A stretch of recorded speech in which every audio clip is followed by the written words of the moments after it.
اعوذ باللہ من الشیطان الرجیم بسم اللہ الرحمن الرحیم اللہم صلی علی محمد وعلی آل محمد کما صلیت علی ابراہیم وعلی آل ابراہیم انکا حمید مجید اللہم بارک علی محمد وعلی آل محمد کما صلیت علی ابراہیم وعلی آل ابراہیم انکا حمید مجید ربی اشرح لی صدری ویسر لی امری واحلل عقدۃ من لسانی یفقہوا قولی۔ السلام علیکم ورحمۃ اللہ وبرکاتہ۔ آپ دیکھ رہے ہیں سائم.7 یوٹیوب چینل۔ اس چینل کے ذریعے آپ قرآن پاک کا ترجمہ اور تفسیر سیکھ سکتے ہیں۔ آج ہم سورہ بقرہ کی آیت نمبر 30 تا 35 کا ترجمہ اور تفسیر پڑھیں گے۔ بسم اللہ الرحمن الرحیم۔ شروع کرتی ہوں اللہ کے نام سے جو بڑا مہربان نہایت رحم والا ہے۔ وا اور از جب قولا کہا ربو کا پروردگار للملائکتی تیرے واسطے فرشتوں انی تحقیق میں جاعلن پیدا کرنے والا ہوں فی میں فی الارضی زمین میں خلیفہ نائب قالو کہا انہوں نے اتجعلو کیا بناتا ہے فیہا بیچ اس کے من یفسدو اس شخص فساد کرے فیہا بیچ اس ویسفک الدماء اور ڈالے گا لہو ونحنو اور ہم نسبیہو پاکی بیان کرتے ہیں بحمدی کا ساتھ تعریف تیری ونقدسو اور پاکی بیان کرتے ہیں لکا واسطے تیرے قولا کہا انی تحقیق میں عالموں جانتا ہوں ما جو لا تعلمون تم نہیں جانتے۔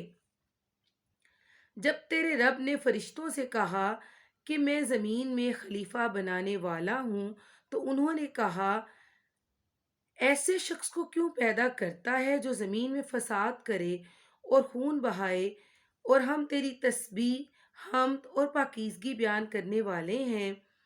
اللہ تعالیٰ نے فرمایا میں جانتا ہوں جو تم نہیں جانتے۔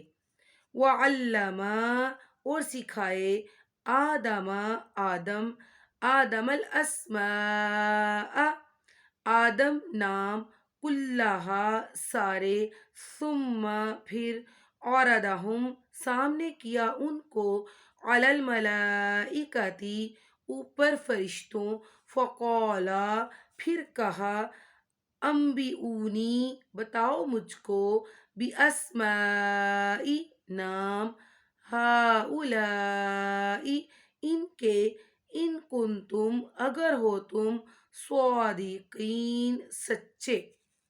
اور اللہ تعالیٰ نے آدم کو تمام نام سکھا کر ان چیزوں کو فرشتوں کے سامنے پیش کیا اور فرمایا اگر تم سچے ہو تو ان چیزوں کے نام بتاؤ۔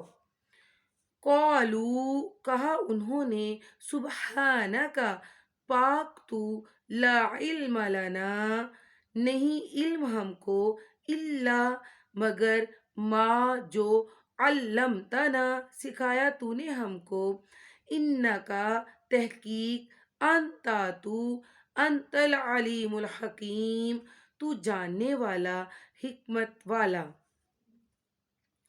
ان سب نے کہا اے اللہ تیری ذات پاک ہے، ہمیں تو صرف اتنا ہی علم ہے جتنا تو نے ہمیں سکھا رکھا ہے، پورے علم و حکمت والا تو ہی ہے۔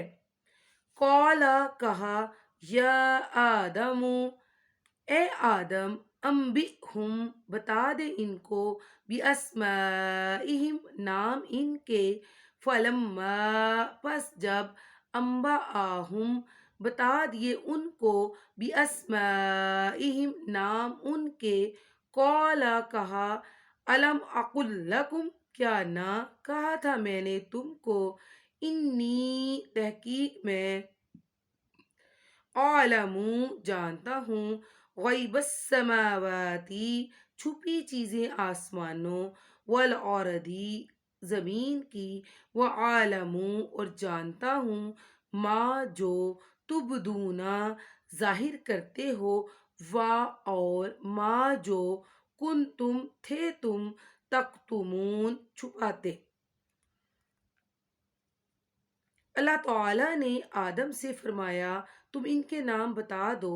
جب انہوں نے بتا دیے تو فرمایا کیا میں نے تمہیں پہلے ہی سے نہ کہا تھا کہ زمین اور آسمان کا غیب میں ہی جانتا ہوں، اور میرے علم میں ہے جو تم ظاہر کر رہے ہو اور جو تم چھپاتے تھے۔ وا اور اس جب قلنا کہا ہم نے للملائکۃ اسجدوا واسطے فرشتوں سجدہ کرو، لی آدم آدم، فسجدوا پس سجدہ کیا، الا سوائے ابلیس شیطان، آبا نہ مانا، واستکبرا تکبر کیا، وکان اور تھا من الکافرین سے کافروں۔ اور جب ہم نے فرشتوں سے کہا کہ آدم کو سجدہ کرو تو ابلیس کے سوا سب نے سجدہ کیا، اس نے انکار کیا اور تکبر کیا، اور وہ تھا ہی کافروں میں۔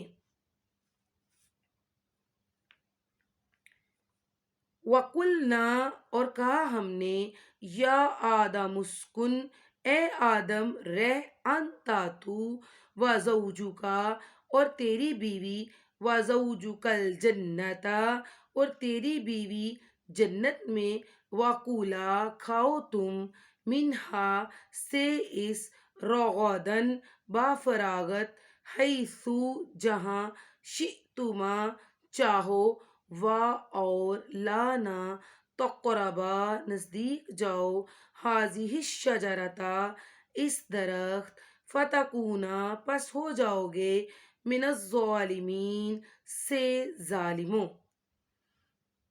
اور ہم نے کہہ دیا کہ اے آدم تم اور تمہاری بیوی جنت میں رہو اور جہاں کہیں سے چاہو با فراغت کھاؤ پیو، لیکن اس درخت کے قریب بھی نہ جانا ورنہ ظالم ہو جاؤ گے۔ اب میں آپ کے سامنے آیت نمبر 30 تا 35 کی تفسیر بیان کروں گی۔ ملائکہ سے مراد فرشتے ہیں۔ فرشتے اللہ تبارک و تعالیٰ کی ذات کی نورانی مخلوق ہیں، ان کا مسکن آسمان ہے، اور یہ ہر وقت اللہ تعالیٰ کی تسبیح اور حمد و ثنا بیان کرتے ہیں، اور اللہ تعالیٰ کے کسی حکم کی بھی سرتابی نہیں کرتے۔ اور یہاں خلیفہ سے مراد ایسی قوم ہے جو ایک دوسرے کے بعد آئے گی۔ یہ کہنا کہ انسان اللہ تعالیٰ کا خلیفہ یا نائب ہے تو یہ درست نہیں ہے۔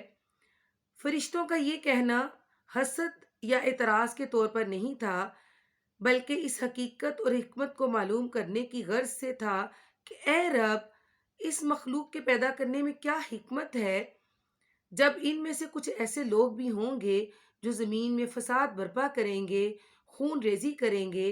اگر مقصد اے اللہ تعالیٰ تیری عبادت کرنا ہے، تیری حمد و ثنا بیان کرنا ہے، تو ہم ہر وقت تیری حمد و ثنا بیان کرتے ہیں، تو پھر تو یہ مخلوق کیوں بنا رہا ہے؟ تو اللہ تبارک و تعالیٰ کی ذات نے اس کے جواب میں فرمایا میں وہ مصلحت جانتا ہوں جس کی بنا پر میں اس مخلوق کو پیدا کر رہا ہوں، اور ان کے بیان کردہ فسادات کے باوجود بھی میں اس مخلوق کی تخلیق کر رہا ہوں، لیکن تم اس بات کو نہیں جانتے جو میں جانتا ہوں کہ میں اس مخلوق کو کیوں بنا رہا ہوں، کیونکہ اس میں صالحین بھی ہوں گے، انبیاء کرام بھی ہوں گے، نیک اور پرہیزگار لوگ بھی ہوں گے، اور اس میں شہداء بھی شامل ہوں گے۔ ذریت آدم کی بابت فرشتوں کو یہ کیسے علم ہوا کہ وہ زمین میں فساد برپا کریں گے؟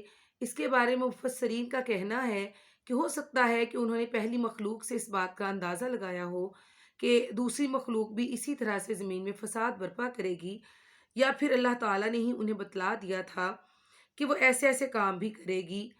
چنانچہ اس کے بارے میں صرف اللہ تبارک و تعالیٰ کی ذات ہی جانتی ہے کہ فرشتوں کو اس بارے میں کیسے معلوم ہوا۔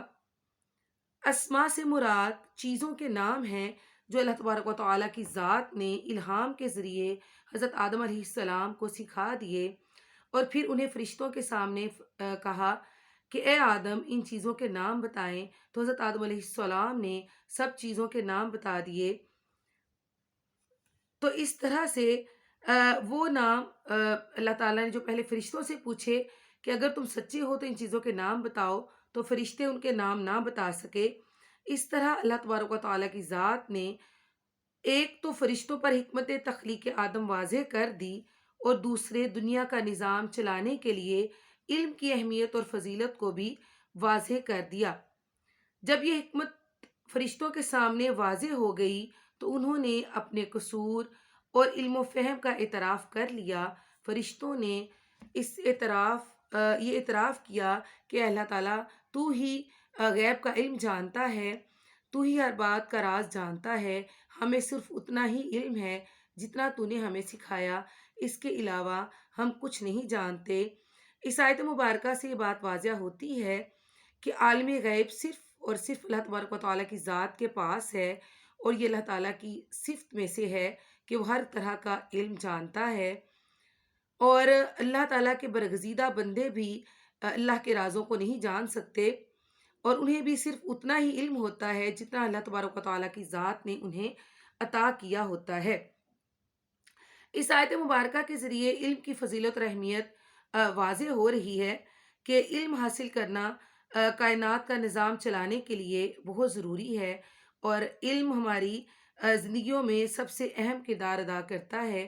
علم کے ذریعے ہی انسان فرشتوں سے بھی افضل ہے اور تمام مخلوقات سے بھی افضل ہے۔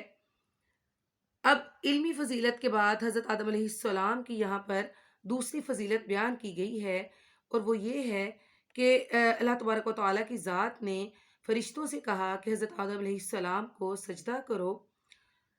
سجدہ کے معنی ہیں خضوع کے، اور اس کی انتہا ہے کہ اپنا ماتھا زمین پر ٹکا دینا۔ شریعت اسلامیہ میں یہ سجدہ صرف اور صرف اللہ تبارک و تعالیٰ کی ذات کے لیے جائز ہے۔ سنن ترمذی کی حدیث میں ہے، نبی صلی اللہ علیہ وآلہ وسلم نے فرمایا کہ اگر سجدہ کسی اور کے لیے جائز ہوتا تو میں عورت کو حکم دیتا کہ وہ اپنے خامند کو سجدہ کرے۔ اب یہاں یہ جو سجدہ حضرت آدم علیہ السلام کو کیا گیا ہے وہ تکریماً یعنی کہ عزت کے طور پر سجدہ کیا گیا ہے، نہ کہ عبادت کے طور پر۔ چنانچہ اب سجدہ تعظیم بھی کسی کو کرنا جائز نہیں ہے۔ اس آیت مبارکہ میں جب اللہ تعالیٰ نے فرشتوں سے کہا کہ حضرت آدم علیہ السلام کو سجدہ کرو، تو تمام فرشتوں نے سجدہ کیا سوائے ابلیس کے۔ حاضرین، ابلیس کا تعلق جنات سے تھا، لیکن اللہ تبارک و تعالیٰ کی ذات نے اسے اعزازاً فرشتوں میں شامل کیا ہوا تھا، اس لیے اللہ تعالیٰ کے حکم کی وجہ سے اس کے لیے بھی سجدہ کرنا ضروری تھا، لیکن اس نے حسد اور تکبر کی بنا پر سجدہ کرنے سے انکار کر دیا۔ گویا حسد اور تکبر وہ گناہ ہیں جن کا ارتکاب دنیا انسانیت میں سب سے پہلے کیا گیا، اور اس کا مرتکب ابلیس تھا۔ یعنی ابلیس نے حسد اور تکبر کیا، اور اس نے حضرت آدم علیہ السلام کو سجدہ نہ کیا، اس وجہ سے وہ راندہ درگاہ ہو گیا۔ ان آیات میں حضرت آدم علیہ السلام کی دو صفات بیان کی گئیں۔ پہلی یہ کہ انہیں علم دیا گیا، دوسری صفت اور فضیلت یہ بیان کی گئی کہ حضرت آدم علیہ السلام کو فرشتوں نے سجدہ کیا۔ یہاں پر حضرت آدم علیہ السلام کی تیسری فضیلت اب بیان کی جا رہی ہے، اور وہ یہ ہے کہ اللہ تبارک و تعالیٰ کی ذات نے حضرت آدم علیہ السلام سے کہا کہ اے آدم، تو اور تیری بیوی جنت میں چلے جاؤ۔ یہاں ان کی یہ تیسری فضیلت ہے کہ جنت کو ان کا مسکن بنایا گیا، اور اللہ تعالیٰ نے فرمایا کہ اے آدم، تو اور تیری بیوی جنت میں جاؤ اور وہاں پر رہو، جو چاہو کھاؤ، اور اللہ تعالیٰ نے فرمایا کہ اس درخت کے قریب نہ جانا۔ اب یہ کس چیز کا درخت ہے؟ اس کے بارے میں یہ کہنا کہ یہ گندم کا درخت ہے یا کوئی اور نام اس کا رکھنا، تو یہ بالکل بے اصل بات ہے۔ اس کی حقیقت صرف اور صرف اللہ تبارک و تعالیٰ کی ذات جانتی ہے، اور ہمیں اس کے بارے میں بات کرنی کہ یہ کس چیز کا درخت تھا، یہ ہمارے لیے جائز نہیں ہے، کیونکہ اس کا نام اگر بتانا ہوتا تو اس آیت مبارکہ میں درخت کا نام بھی بیان کر دیا جاتا۔ اللہ تبارک و تعالیٰ نے بس یہ فرمایا ہے کہ اے آدم اس درخت کے قریب نہ جانا ورنہ تم ظالموں میں سے ہو جاؤ گے۔ اللہ تبارک و تعالیٰ کی ذات ہمیں قرآن پاک کو پڑھ کر اس کی تعلیمات کی روشنی میں اپنی زندگیاں بسر کرنے کی توفیق عطا فرمائے۔ آمین ثم آمین۔ اگر آپ کو میرا درس پسند آیا تو لائک شیئر اور کمنٹ ضرور کیجیے گا۔